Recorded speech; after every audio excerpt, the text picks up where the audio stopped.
DL threw away my wheelchair before I got home from rehab, so I rolled away with the house deed. The gravel in the driveway used to crunch differently. I swear it did. When my husband was alive, it meant someone was coming home, someone who brought bread stories or news of the outside world. Now, as the cab pulled away and left me with my overnight bag and a therapy folder on my lap, it sounded like something was being erased, like someone had swept away the past. My name is Margaret Lawson.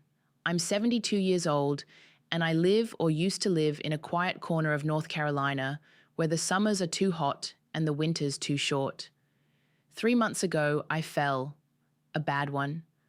Broke my hip, fractured my wrist, bruised my ribs. My son rushed over my daughter-in-law trailing behind, already looking at her phone. The ambulance came, then surgery, then rehab. 3 long months. They visited once, one time, brought a get-well balloon and an energy bar. She smiled like she'd done her duty. He looked guilty. I didn't cry. Not then. There's a difference between loneliness and abandonment. The first aches, the second hollows. I was supposed to come home to the same house I'd left. Instead, I arrived to silence. The door wasn't locked, but it might as well have been. No one came out. No one opened it for me. I pushed it myself with the tip of my cane and rolled in, expecting to see the chair by the door, the wheelchair I'd used for the first few weeks after rehab. But it wasn't there. I sat confused. The living room looked different. My Afghan was gone. The piano bench was moved. The photographs from the stairwell, my wedding day, our first dog, my son as a child, had vanished. In their place, there were sleek black frames with sterile beach prints. Minimalism, she'd called it when she talked about redecorating one day. I thought it was a joke. It wasn't. I shuffled toward the bedroom. Even the doorknob felt colder. The sheets had been changed. Everything smelled like vanilla and someone else's perfume. I didn't know where my pajamas were, or my slippers, or the reading lamp I'd had since 1989. Still, I told myself it's okay. Maybe she moved things to clean. Maybe she put the wheelchair in the garage. I knocked gently on their bedroom door. No answer. I knocked again, louder. I heard shuffling. Then the door opened a crack. "Oh," she said, blinking, "you're back." No smile, no hug, not even a "how are you?" "Yes," I replied. "Where's my chair?" She tilted her head like I'd asked where the rotary phone was. "Oh, that old thing, it was bulky. We tossed it. Thought you wouldn't need it anymore. Tossed it, tossed it." That chair had held me through more than my bones. It held my dignity. My therapist said to keep it nearby just in case. I still couldn't stand for more than 15 minutes at a time. And now it was gone. Thrown out like expired milk. I looked over her shoulder. My son was sitting on the edge of the bed, scrolling his phone. "You threw away my chair," I asked again, quieter. "It was cluttering the entryway," she said. "Don't be so dramatic." Dramatic. A word women like her love to use on women like me. I turned slowly. The hallway seemed longer now. My knees ached. My eyes burned. The walls of the house, my house hadn't changed, but everything inside had. It was like waking up in a dream someone else was having. I sat on the edge of my bed and looked out the window. The azaleas were blooming. That much hadn't changed, but the welcome was gone. Have you ever walked back into a place you built with your bare hands only to find you're no longer wanted in it? That first night, I didn't sleep much. The mattress was firmer, and I wasn't sure if it was the same one. My books were missing. The clock radio was gone. My toothbrush was sitting in a drawer next to a sticky note that read spare. Spare. That's what I'd become. Morning in that house used to smell like coffee and toast. Now it smelled like a lavender candle I never lit, and the faint trace of bleach. I eased myself upright, wincing as my knee protested. My cane rested against the wall, at least that hadn't been thrown away yet. The kitchen was quieter than I remembered. My favorite mug, the one with the faded cardinal on the side, wasn't in its usual spot. I found it in the back of a cabinet behind a stack of matching white cups. Sterile, identical, lifeless, just like the rest of the house now. She walked in wearing yoga pants and holding a green smoothie like she was in a commercial for a life I wasn't part of. "You shouldn't be walking around so much," she said, not looking up from her phone. "You might fall again." I wanted to say maybe if I had my chair, but I didn't. Not yet. "Where's my photo album?" I asked instead. She blinked. Which one? I kept 5, all labeled, all on the shelf near the den. Volumes of my life, of my husband's life, of my son's growing up. The brown one, I said, with the leather spine. Oh, those, we boxed them up. We needed the shelf space. For what? She motioned vaguely toward the shelf. It now held 3 decorative vases and a sculptural piece of driftwood that looked like it belonged in a hotel lobby. The kind of place that makes you feel like you shouldn't touch anything, including your own memories. I didn't respond. Instead, I walked slowly, stiffly down the hallway and opened the door to the spare bedroom, or what used to be the guest room. It had been turned into an office. Her office. My sewing machine was gone, my quilt fabric packed away. There was a white desk in its place and a gold lamp she once said she hated when she saw it in my catalog. There was nowhere in the house that felt like mine. When my son came home that evening, I tried again. I need to replace my chair, I said gently. He rubbed the back of his neck. You'll be back to walking full-time soon, right? That's what the doctor said. I still need it, for longer trips, for comfort, you know that. He looked uncomfortable. Justine thought you'd feel more independent without it. Justine thought. Not I thought, not we thought. That was the moment I realized something I'd been afraid to face since I'd fallen in the kitchen all those months ago. My son had handed over my dignity like it was an extra sweater he didn't want to carry anymore. He wasn't cruel, he wasn't careless, but he was complicit. They didn't think of me as family anymore. They thought of me as a problem to be managed. That night, while they watched TV in the living room, I sat in my room, my body aching, my soul heavier than it had been in months, and wrote down everything I could remember about what used to be mine. My things, my spaces, my routines. It was a map of erasure. And I wondered, how do you reclaim your life when your own child lets it be taken from you piece by piece? There was a small knock at my door around 10. Justine poked her head in without waiting for a reply.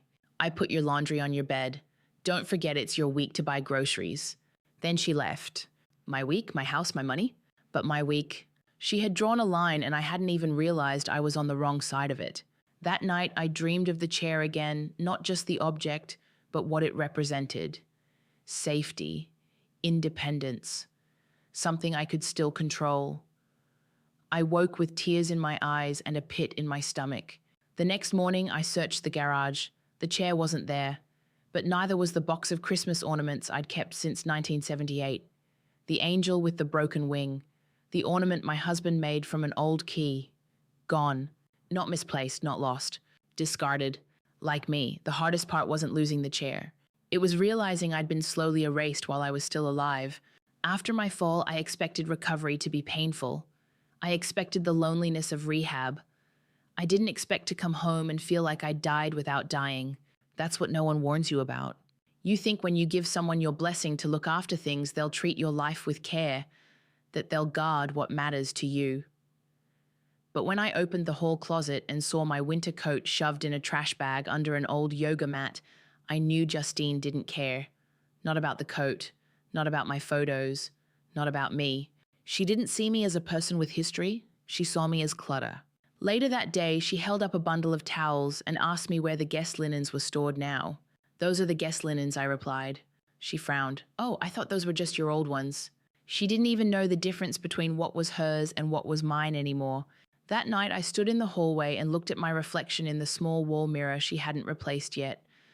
I barely recognized the woman looking back. Hollow eyes, sunken cheeks. A shoulder curved not just by age, but by the weight of disrespect. I wasn't done yet. Rehab had given me more than stronger bones. It gave me time to think. I remembered conversations with other women, strong women who'd been dismissed by their children, forgotten in their own homes, silenced into gratitude for scraps of dignity. I wasn't going to be one of them. So the next morning before the sun rose, I reached for the little notepad I kept beside the bed and wrote one name, James Rowley, my lawyer, or more accurately, our lawyer back when my husband was still alive. We hadn't spoken in years, but I knew he'd remember me. I still sent him a Christmas card every December with a fruitcake recipe tucked inside. With shaking hands, I called a cab. Not a word to my son, not a whisper to Justine. I told them I was going to the pharmacy for vitamins. The cab driver was kind, helped me into the car without questions. He didn't see me as broken, just as a person going somewhere, James's office hadn't changed much. Still smelled like paper and old wood. Still had the same ticking wall clock above the credenza. He stood when I walked in his face, breaking into surprise and warmth. "Margaret Lawson," he said, "well, I'll be damned." I didn't cry until he closed the door behind us and said, "What can I do for you?" That's when I told him. I told him everything: the wheelchair, the photos, the boxes, the silence, the way Justine had started speaking for me, deciding what was best, and how my son had become an accessory to my own fading. "I need a copy of the deed," I whispered, "and I need to make sure I still have power over what happens to it." James leaned back in his chair, nodding slowly. "We can do that. We will do that." For the first time in weeks, I felt seen. He pulled up my file, confirmed the house was still in my name, but that wasn't enough. We redrafted some paperwork, strengthened protections, ensured the trust could only be changed with my written consent, not influence or pressure. He even recommended a home assessor for a quiet evaluation, something I might need later if things got worse. We talked for 2 hours, and when I left, he handed me an envelope. "Keep this safe," he said, "and Margaret, you're not alone." I clutched that envelope the whole ride home.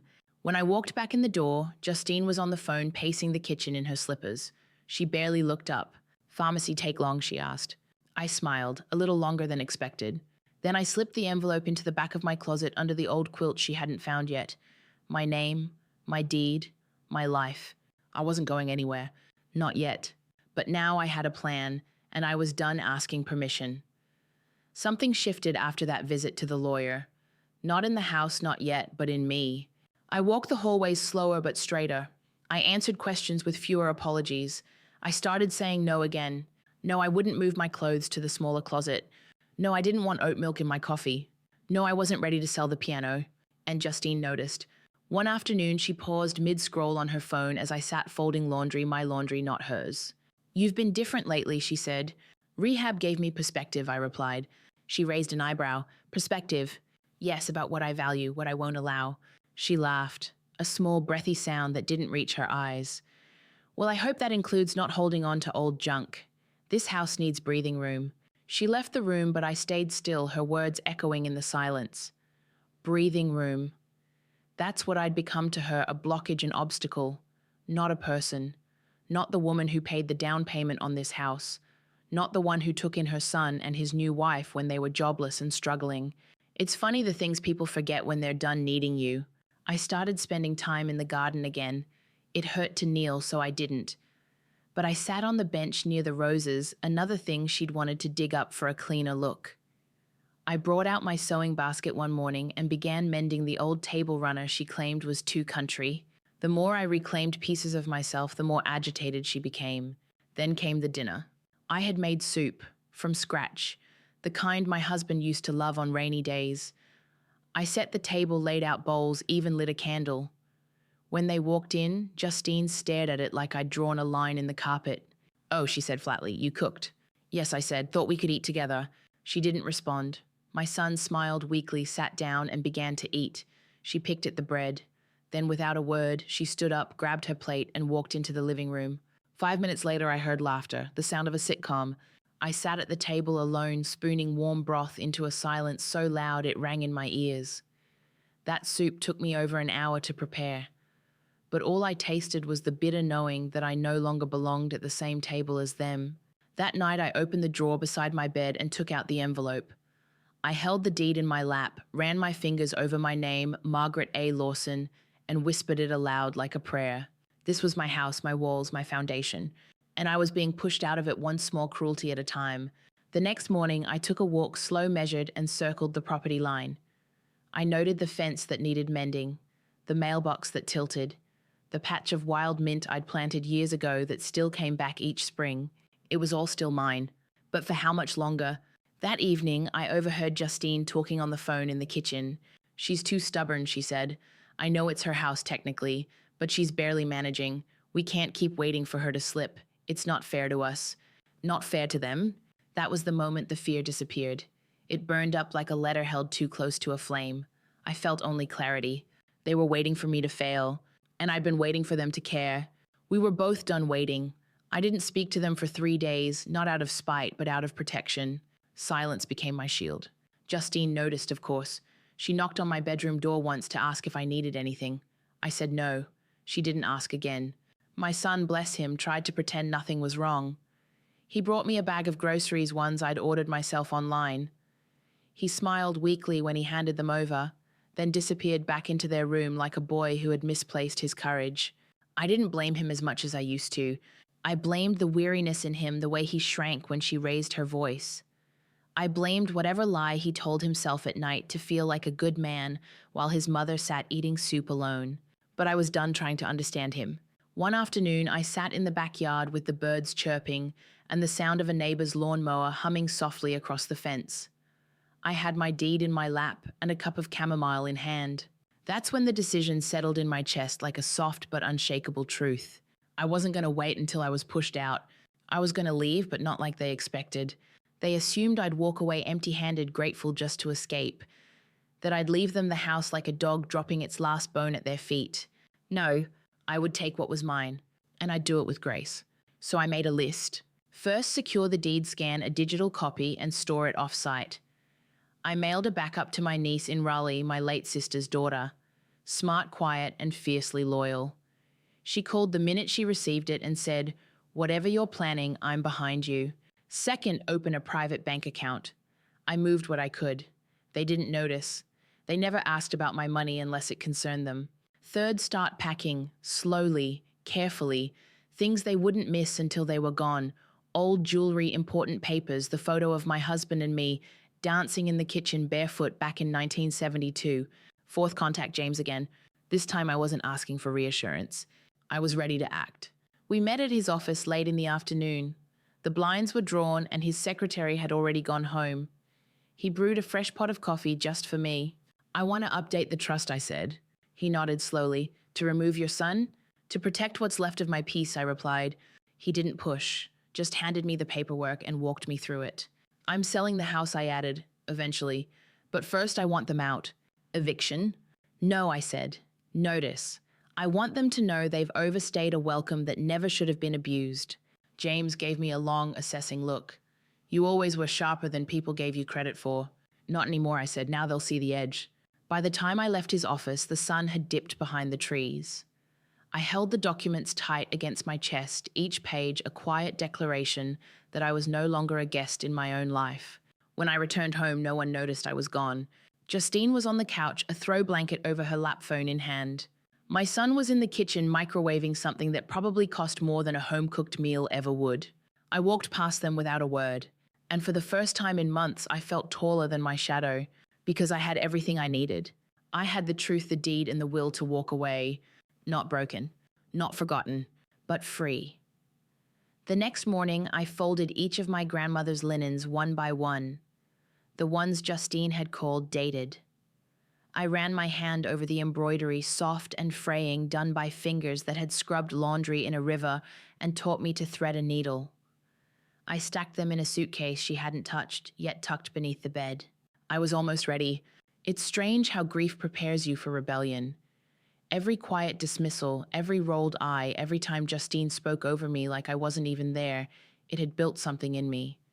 Not resentment, something older, stronger, resolve. I waited for the right moment. That Friday, they were going out to brunch. Justine's friend had opened some overpriced juice cafe downtown, and she insisted on supporting it. I watched from the window as their car backed out. She didn't look back. My son didn't wave. Good. They wouldn't see what was coming. I moved faster than I thought I could. Not because my body didn't ache, it did, but because when your mind is clear, your hands stop shaking. I pulled out the document James helped me prepare. A formal notice, typed, signed, notarized. I placed it on the kitchen counter where they'd be sure to see it between the coffee pot she bought and the cutting board I inherited. Then I began reclaiming the rest. The jewelry box from the top shelf, my old journals from the attic, the brass-framed photos I'd found tucked in a bin labeled garage sale with a question mark that felt like a slap. I took my time, packed with care. Every item had a story. Every object they'd dismissed was a thread back to the woman I used to be.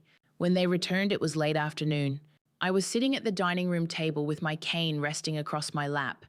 I had made tea. The sun filtered in through the lace curtains they hadn't bothered to replace. Justine stepped in first, saw the envelope, stopped. "What's this?" she asked sharply. I didn't answer right away. My son came in behind her. His eyes landed on the envelope and then on me. He didn't speak either. I gestured toward the table. "Sit down." Justine narrowed her eyes. "If this is about the chair again, it's not." She picked up the envelope, tore it open, scanned the page. Her mouth dropped open. "You can't be serious." I lifted my teacup, deadly. "You're evicting us." I smiled. "I'm reclaiming my home." Her voice rose. "After everything we've done for you." I set my cup down gently. "You mean like throwing away my medical equipment, or boxing up my memories, or making me eat alone like a stray dog at the back porch?" My son finally spoke. "Mom, please. This isn't necessary. We can talk about this." "I've been talking," I said. "You just stopped listening." He sank into the chair, shoulders folding in on themselves. "Where will we go?" Justine's voice cracked. "You'd kick out your own son." I looked at him. Really looked. "You stopped being my son the moment you let someone treat me like a burden." They didn't have a reply for that. There was silence. Just the ticking of the clock above the stove and the soft wind against the window panes. "You have 30 days," I said. "And when you go, you take nothing that isn't yours. Not the dishes, not the quilts, not the keys." Justine was trembling now. "You'll regret this. Who's going to take care of you?" I stood slowly, gripping my cane like a scepter. "I'll take care of me, like I always have." And I meant it. Because I'd rather be alone in peace than suffocated in company. Because I'd rather live in a house with echoes than one where my name is forgotten. Because I'd rather walk slowly, carefully toward a life I chose than be wheeled toward a future I never asked for. The days that followed moved like honey, slow, deliberate, heavy with tension. They didn't leave right away. Of course they didn't. Justine stormed from room to room, slamming drawers, sighing loudly whenever I entered the kitchen, leaving passive-aggressive notes like, "Don't worry, I'll clean up since it's your house." My son avoided me altogether. He left early for work, came back late, and never made eye contact in the hallway. But I didn't waver. I kept packing the things they'd pushed aside. I found the china set my mother gave me buried under a pile of mismatched plates. I wrapped each piece in tissue paper, whispering thank yous as if she could hear me. I folded my wedding dress, yellowed with time, and placed it in a cedar chest they hadn't noticed was still in the guest room. Every night I locked my bedroom door. Not out of fear, but to remind myself I could still draw boundaries. On the 5th day, Justine knocked on my door with a lawyer's letter in hand. "This isn't legal," she snapped, waving the envelope like a flag. "You can't just throw us out." I took the paper, read it quietly. It was vague, sloppy, probably drafted by some friend of a friend who worked in real estate and owed her a favor. "I own the deed," I said calmly. "You live here under my hospitality, which I have revoked." She flushed. "You're cruel." I looked her in the eyes, steady. "No, I was generous. You mistook that for weakness." She didn't reply. Instead, she turned and left, muttering something under her breath that I chose not to hear. That weekend, I invited my niece over, the one from Raleigh. She brought sandwiches, a bag of soft linens, and her teenage daughter, who helped me sort old boxes. They laughed while they worked. They didn't treat my house like an Airbnb or a retirement burden. They treated it like a home. "This place feels like a story my grandniece said, running her fingers across the banister." "It is," I replied, "and I'm the one writing the ending." Justine didn't come out of her room all day. I had James prepare a formal 30-day notice of removal just in case. Taped it to the fridge. No more conversations. No more working it out. They had 30 days. I wasn't budging. By week 2, I started reclaiming more than just space. I played the piano again, badly but freely. I wore my old shawls, even though Justine once said they looked witchy. I started keeping the windows open to let in the breeze and bird calls that reminded me I was still alive. A neighbor stopped by to drop off fresh tomatoes from their garden. I hadn't seen them in months. "We were wondering if everything was all right," she said, looking around. "This place feels different." "It's healing," I replied, "like I am." It was week 3 when my son finally knocked on my bedroom door. He didn't say much, just sat on the edge of the bed looking smaller than I remembered him. "I didn't mean for it to go this way," he whispered. "But it did," I said, "because you let her make the rules, and you stayed silent while I faded." He didn't argue. He just nodded, eyes wet, hands clasped like a child waiting for punishment. "I still love you," I told him, "but I love myself now too." Then I stood. That was the difference. I stood while he sat. And I knew for the first time in years I wasn't going to be the one who lost herself for someone else's comfort. The house was mine again. And soon my peace would be too. The morning they left was bright, cloudless, and strangely quiet. No shouting, no last-minute negotiations, no dramatic speeches, just boxes stacked neatly by the front door and a car idling too long in the driveway. I stood at the living room window watching my son carry the final load. His shoulders were slumped, his movements slow.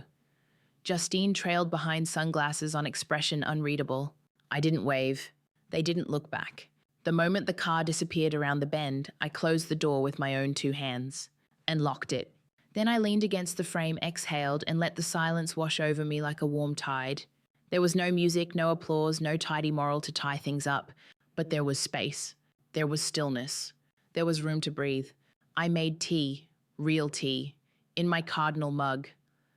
I sat in my favorite chair, the one Justine called musty, with the window cracked open and the smell of rosemary drifting in from the garden.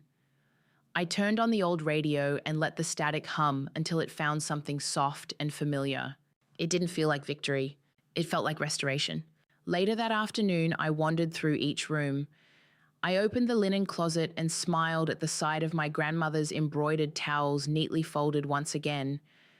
I ran my fingers over the spines of the books I loved, no longer stuffed into donation bins or reimagined shelves.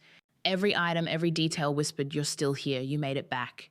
In the guest room, once her office, I placed a fresh set of sheets, a clean towel, and a handwritten note on the pillow. "If you've made it this far, you're welcome here, as long as you come with kindness." It wasn't just a message to future visitors. It was a message to myself. Because kindness doesn't mean letting people trample you. It means showing grace without erasing your own needs. I wasn't done yet. There were garden beds to tend to, recipes to try, letters to answer, stories to write. But first I sat back, closed my eyes, and let the quiet wrap around me like an old quilt. Peace doesn't always come with celebration. Sometimes it just comes with enough. Weeks passed, and with each one the house softened. The air no longer carried the sharp tension of unspoken resentment. No more footsteps storming through the hallway. No more murmurs behind closed doors. Just the gentle rhythm of a life lived on my terms again. I started humming while I cooked. I left the curtains open all day. I brought fresh flowers into the kitchen, wild bundles from the edge of the woods behind the property where my husband and I used to walk after Sunday dinner. I even found myself singing low and warbly while trimming the rosemary bush Justine once called clutter. On one particularly warm morning, I walked past the mirror in the front hall and stopped. Not because I looked different, but because I looked recognizable.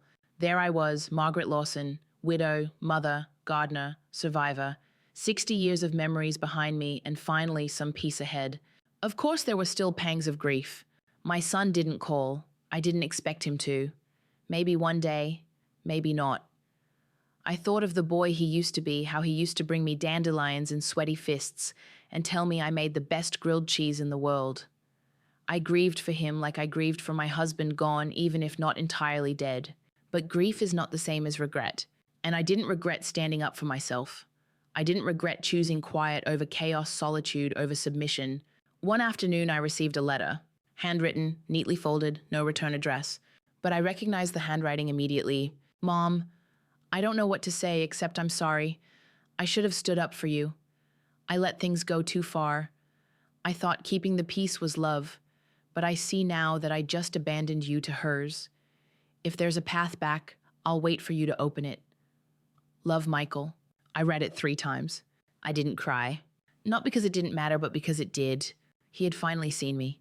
Not as an obstacle, but as a woman with limits, with pain, with worth.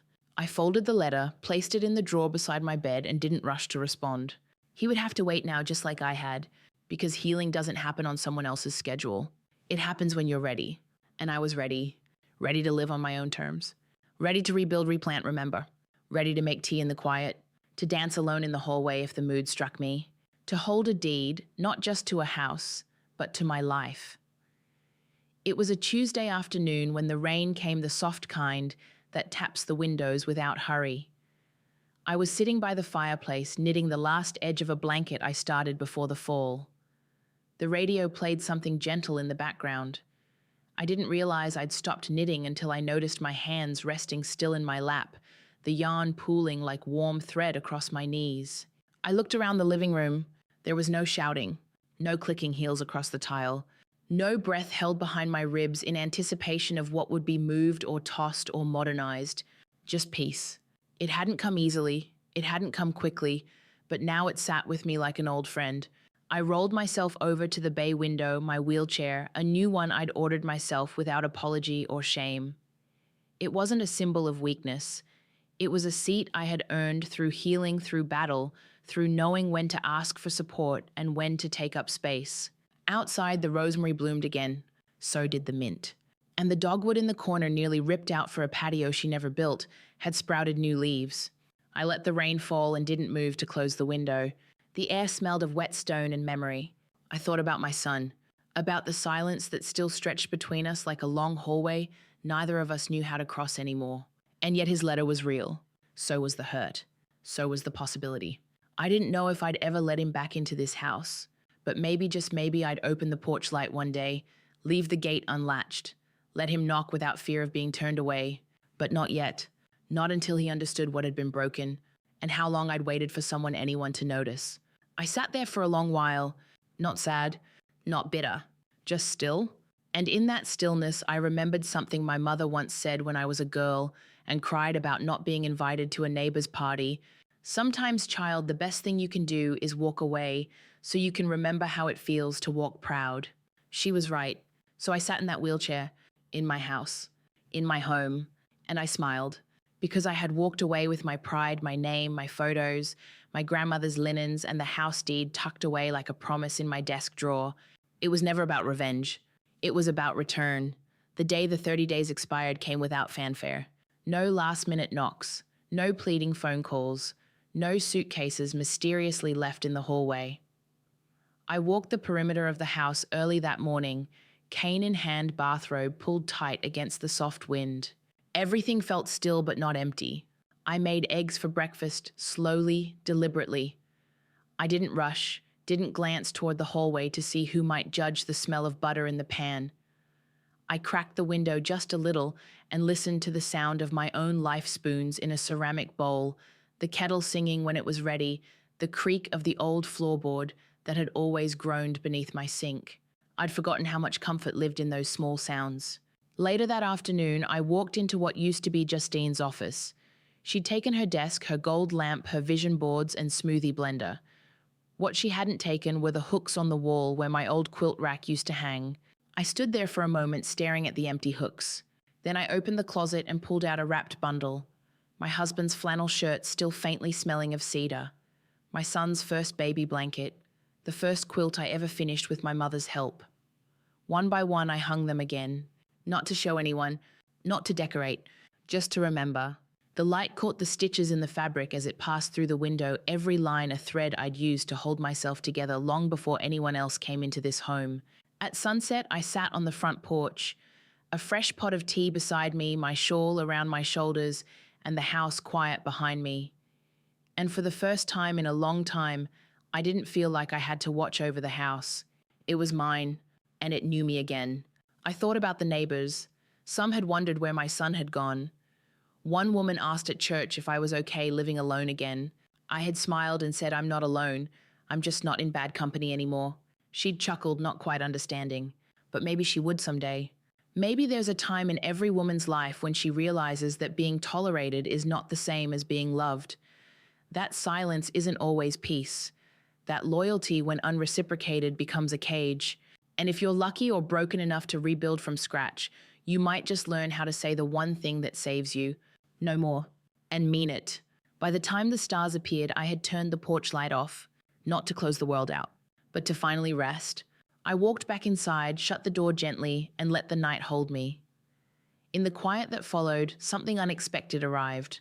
Not a letter, not a knock, a feeling, soft at first, hard to name. Not joy, not even relief. It was settling, a kind of deep, slow breath after years of holding tension in the chest. The kind that comes when you finally realize you are safe. I didn't rush to fill the space they left behind. I didn't rearrange furniture or paint over memories. I let the house breathe as I did, day by day, room by room. I took slow mornings, let the sun reach the floorboards before I made coffee. I sat on the porch with a crossword puzzle and waved at neighbors I hadn't spoken to in months. Some stopped to talk, Some just smiled, but I was seen again. And I began writing letters, real ones, on paper, to old friends I hadn't heard from in years. I wrote to my sister's daughter again in Raleigh, thanking her for keeping that copy of the deed and for reminding me I wasn't alone when I most needed it. Some evenings I'd hear music in my head, hymns from my childhood old jazz, from my husband's record player, the humming sound of wind rustling through lace curtains. And I'd remember this house held laughter once, and it will again, not the forced kind, not laughter for show, but the soft chuckles of someone burning a pie, the shared joke of tangled Christmas lights, the unexpected joy of someone remembering how you like your tea. And yes, sometimes I still feel the weight of what I lost. My son's silence remains. And Justine, I don't waste my prayers on people who never asked for them. But I hope one day he'll come not to reclaim anything but to apologize without needing forgiveness. And if that day never comes, well, I still have my garden, my quilts, my tea, my breath, my name, and the deed folded and safe, just like the part of me that never stopped believing in my worth. Because in the end, it wasn't about the wheelchair or even the house. It was about remembering that I matter, that I am not disposable, that this life mine is still full of soil to dig windows to open stories to tell. So I will rest now, but not because I'm tired of fighting, because the fight is done. And the quiet that remains, it belongs to me. A few weeks later, I found myself at the farmer's market, my first real outing in months, cane in hand shawl, tied tight against the breeze. People nodded, some smiled.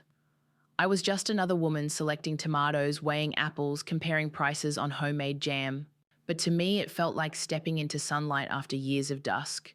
No one knew what I had been through. No one asked, but that was the beauty of it. I wasn't someone's mother-in-law here. I wasn't a burden in a hallway. I was just Margaret, 72, widowed, standing tall or tall enough, making her own choices again. I stopped by the local bakery on the way home, bought myself a cinnamon bun and a loaf of rye. When the young girl behind the counter asked, "Would you like that sliced?" I smiled and said, "Yes, please," and thanked her by name. Because names matter. Because being seen, even in small, quiet ways, is the kind of dignity no one should have to earn. I walked home slowly. No rush. The wheelchair stayed folded in the trunk. I only brought it when I needed it, and I decided when that was. No more shame. No more explaining. No more "I'm fine" to make others comfortable. When I returned to the house, I opened every curtain, let the sun touch every corner. I moved through the rooms like someone dusting off parts of herself, humming along to the familiar creak of wood and whisper of air through screens. I made lunch. I ate it slowly. I said only one place, and that was enough. Because there is power in solitude when it's chosen. There is softness in stillness when it isn't forced. And there is peace in knowing that whatever comes next, it will happen on my terms. Not out of fear, not from pressure, but from a reclaimed, quiet joy. Spring turned the corner, and with it came a breeze that carried both memory and possibility. The dogwood in the front yard blossomed early petals white like folded handkerchiefs, and I took it as a sign. Life doesn't wait for apologies. It keeps blooming anyway. I sat by the window one afternoon sipping tea when the doorbell rang. It startled me. Visitors weren't common anymore, not since the house had emptied. I opened the door slowly, cautiously. It was my son, Michael. He held nothing in his hands. No bags, no flowers, no shield of obligation, just himself. His eyes were tired in the way someone's eyes get when they finally stopped lying to themselves. "Can I sit?" he asked. I didn't say yes right away. I looked at him for a long time. I wanted to see the boy I raised, not the man who stood silent while his wife threw my life into the garbage. And I did. Somewhere buried beneath shame and years in silence, I saw him. I stepped aside. He walked in like someone entering a church, not for worship, but for repentance. We sat in the living room. The clock ticked. The kettle hummed from the other room. For a moment, neither of us spoke. Then he said quietly, "I read your letter again." I hadn't sent him a letter, but I knew what he meant. He meant my silence, my boundaries, my action. He meant the notice, the confrontation, the decision to stand. "I was wrong," he said, voice cracking, "all of it. I let her speak for me. I let her make you small. And I stayed quiet because I didn't want to lose her. You lost me instead," I said, not cruel, just true. His head dropped, his hands trembled. "I want to try," he whispered. "If you'll let me, if not, I understand." I looked at my hands, these weathered, capable hands that had carried groceries, grandchildren, and grief, and I thought about what forgiveness really means. It doesn't erase, it doesn't forget, it doesn't pretend, but sometimes it allows a door to stay open, just a crack. I stood.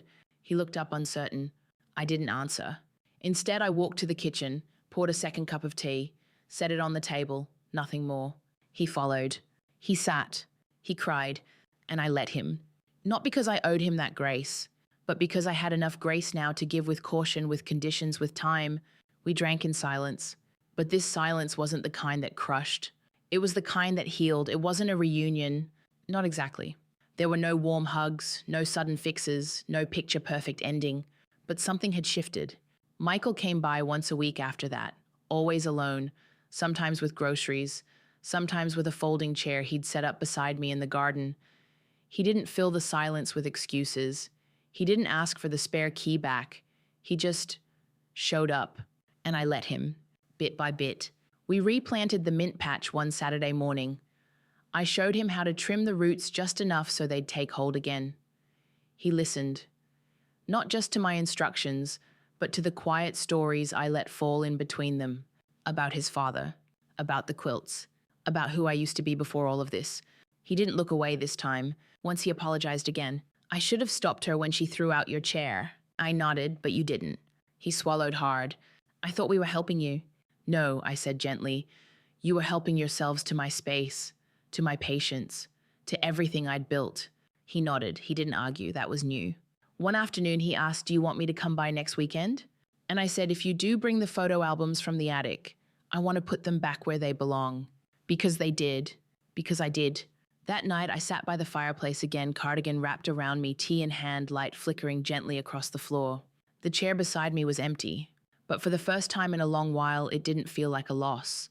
It felt like space, like breath, like the kind of quiet you earn, not because everyone left, but because you chose yourself fully and finally. I thought of the woman I was before all of this. I didn't mourn her. I honored her because she had endured, and endured with grace. And because she had, I could sit here now in the house that once tried to forget me and know that it remembered again. And now here I am. The wind outside has softened into a hush. The house rests easy around me, no tension in the walls, no slammed doors, no heavy sighs behind closed rooms. Only the ticking clock, the rustle of curtains, and the warmth of a life gently reassembled. I no longer look over my shoulder when I move through my home. No one's asking when I'll downsize. No one's suggesting I donate my quilts or pack up the china just in case. No one's tossing out my past under the excuse of a fresh start. I don't need a fresh start. I needed my place back, and now I have it. I've stopped measuring days in disappointments. I measure them now in smaller, truer things. How warm the sun feels through the lace curtain. How well the biscuits rose this morning. How strong my body still is when I stand a little longer than the day before. The wheelchair is still there, folded neatly by the door, not as a symbol of dependence, but as a promise to myself. I will move forward however I must, but I will move on my terms. The house deed rests in its drawer, safe and untouched. But more importantly, the deed to myself, my identity, my dignity, my voice that's now sealed inside me. And when people ask what happened to my son and his wife, I say only this. They moved out, I moved back in, because I did. Back into the rooms I'd been pushed out of. Back into the stories I'd stopped telling. Back into the strength I thought I'd lost. I'm still here. And if you're reading this, still listening, still feeling the pulse of this story, I wonder something. If you were me, what would you do in this situation? Would you forgive? Would you open the door again? Would you sit quietly and accept being erased? Or would you, like me, gather your courage in your hands, roll away with the house deed, and never look back?